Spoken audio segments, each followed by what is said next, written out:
আমার কেউ ছিল না, তখন ছিলাম আমি, এখন তোমার সব হয়ে আছে বন্ধু, পর হয়ে আছি আমি।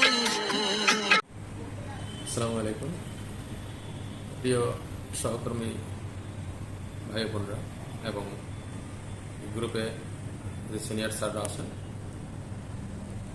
সবার প্রতি আমার বক্তব্য। আপনারা জানেন যে বাংলাদেশের ক্লান্তি লগ্নে, বাংলাদেশ পুলিশের ক্লান্তি লগ্নে, জাতির ক্লান্তি লগ্নে আমরা কিছু লোক জীবনের ঝুঁকি নিয়ে শুরু থেকে কাজ করে আসছে। কি কাজ করেছি ইতিমধ্যে আপনারা অবগত হয়েছেন। যাত্রাবাড়ি থেকে 8টি লাশ যদি আমি রাজারবাগে নিয়ে না আসতে পারতাম, তাহলে রাজারবাগ থেকে যে 500-600 পুলিশ সশস্ত্র অবস্থায় বের হচ্ছিল, তারা বের হতে পারলে ঢাকা শহরে এবং যাত্রাবাড়িতে যে পরিমাণ লোক ছিল, আমি 40-50 হাজার লোক দেখে আসছি। তো সেখানে পুলিশের কথা শুনলে আরও 1 লাখ লোক জড়ো হওয়া কোনো ব্যাপার না। তো বিশাল একটা মেসাকার হতো। আল্লাহর অশেষ রহমতে ওদের সাথে আমার টাইমিংটা মিলে গেছিল। আমি লাশগুলি নিয়ে গেটে আসছি, ঠিক তখন ওরা দেখতেছি গেট থেকে বের হচ্ছে। তো লাশ দেখে 90% ফোর্স শান্ত হয়ে গেছে, যার কারণে এই বের হওয়াটা আর হয়নি। সেই থেকে এদের সাথে থেকে আমি চেষ্টা করেছি বাংলাদেশ পুলিশের মাঠ পর্যায়ে যারা আছে তাদেরকে সংগঠিত করে যাতে কোনো ধরনের কোনো অনাকাঙ্ক্ষিত ঘটনা বাংলাদেশে না ঘটে এবং বাংলাদেশ পুলিশ বাহিনী অস্তিত্ব সংকটে না পড়ে। এ কারণে জীবনের ঝুঁকি নিয়ে, এমনকি রাজারবাগের ভিতরেও অস্ত্র নিয়ে আমার দিকে ধেয়ে আসছে। তো সেখানে সর্বোচ্চ ঝুঁকিপূর্ণ অবস্থায় আমাকে কাজটা করতে হয়েছে। আমি আশা করেছিলাম যে তখন আমি অনেককেই ফোন করেছি, গ্রুপে মেসেজ দিয়েছি, আমি আশা করেছিলাম যে আমার পাশে কেউ না কেউ আসবেন, বিশেষ করে ইন্সপেক্টর লেভেলে যারা আছেন তারা। কিন্তু দুর্ভাগ্যের বিষয় হলো যে আমি কাউকে এরকম করে পাইনি যিনি আমার পাশে থাকবেন। তো একদিকে এই ঝুঁকিপূর্ণ পরিবেশ, আর একদিকে দাবি দেওয়া লেখা। এই দাবি দেওয়া লেখার ক্ষেত্রে আসলে ওই অবস্থায় অতটা সুচারুরূপে লেখাটা কতটুকু সম্ভব এটা আপনারাই বুঝবেন। তো কোনো সহযোগিতা না পাওয়ার কারণে যেটুকু যা ল্যাকিংস আছে, তো সেটা নিয়ে এখন আমি নিজেও আসলে সমস্যায় পড়ে যাচ্ছি। অর্থাৎ কথা এভাবে আসতেছে যে দাবি দেওয়া তো তখন ছিল না, এখন কেন আসতেছে। তো এই জন্য আসলে আমরাই দায়ী। তারপর আমি চেষ্টা করতেছি যেগুলি ছিল না সেগুলিও আবার কিভাবে ইন করিয়ে আমরা একটা ভালো পুলিশ পেতে পারি, আধুনিক পুলিশ পেতে পারি, যেই পুলিশ ছাত্র জনতা প্রত্যাশা করে সেই পুলিশ পেতে পারি। সেটার জন্য সারাক্ষণ প্রতিটা মুহূর্ত এখনো ফাইট করে যাচ্ছি, কাজ করে যাচ্ছি। তো এর মধ্যে আমি লক্ষ্য করলাম যে আমাদের কিছু অফিসাররা তারা কমিটি গঠন করে পোস্টিং নিয়ে লিস্ট করে।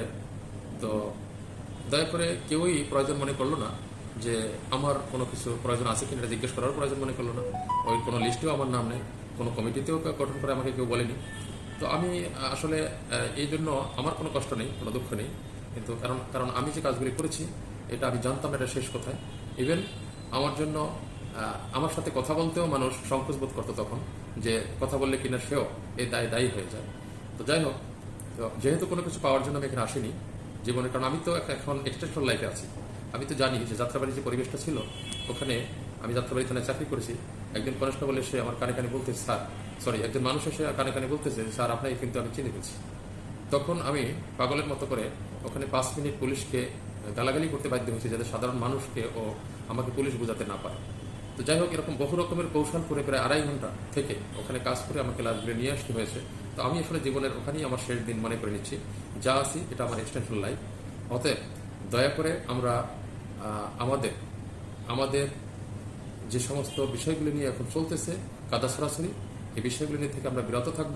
আমরা চিন্তা করব যে আসলে আমাদের কি করা উচিত ছিল, কতটুকু করতে পারলাম, সেখান থেকে আমরা চিন্তা করবো। কাদা সরাসরি থেকে বিরত থাকবো এবং বাংলাদেশ পুলিশকে এগিয়ে নেওয়ার জন্য আমরা কাজ করব। যদি কেউ আমরা মনে করি যে বাংলাদেশ পুলিশে ইতিপূর্বে যেরকম হালুয়া রুটির চাকরি হয়েছে, যেভাবে নিজেদের আখের গুছানোর চাকরি হয়েছে, সেভাবে আবার চাকরি করব, তাহলে নিশ্চিত থাকেন, একদম বিনয়ের সাথে বলতেছি, আপনাদের মান ইজ্জত শেষ করে ডিপার্টমেন্ট থেকে চলে যেতে হবে। চাকরি করতে হবে ছাত্র জনতা কেমন পুলিশ চাচ্ছে সেই পুলিশের মতো করে চাকরি করতে হবে।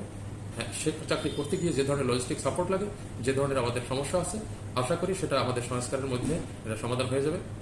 বিশেষ করে যদি আমরা আলাদা কমিশন গঠন করতে পারি, আলাদা কমিশন গঠন করতে পারলে সেখান থেকে আমরা জুডিশিয়ালি যে কমিশন আছে, জুডিশিয়ারিতে যারা যেভাবে নিয়োগ হয়, বিসিএস নেই এবং ওখানে আলাদা বেতন স্কেল, ঠিক একই রকম যদি এরকম পুলিশও হয়ে যায়, আশা করি আমাদের যে মাঠ পর্যায়ের সমস্যাগুলি আছে এগুলি নিরসন হবে এবং আমরা ভালো পুলিশিং দিতে পারবো। আমাদের এই অজুহাত আর থাকবে না, বা এই যে লজিক আর থাকবে না যে মাঠ পর্যায়ে আমাদের অনেক সমস্যা, আমরা কীভাবে সেবা দেবো, আশা করি এগুলি থাকবে না। তো পাশাপাশি আমাদের মেন্টালিটি এভাবে থাকতে হবে যে আমরা মানব সেবায় কাজ করব, আমরা আখের গুছানোর চাকরি করব না। তো সেই মানসিকতা যাদের আছে, আমি দয়া করে বলবো তারাই দায়িত্বে যাওয়ার জন্য তারা যাবেন, কিন্তু আগের মতো করে ওই এক্সাম্পল তৈরি করবে এটা যেন না হয়। সবাই ভালো থাকবেন। আসসালামু আলাইকুম।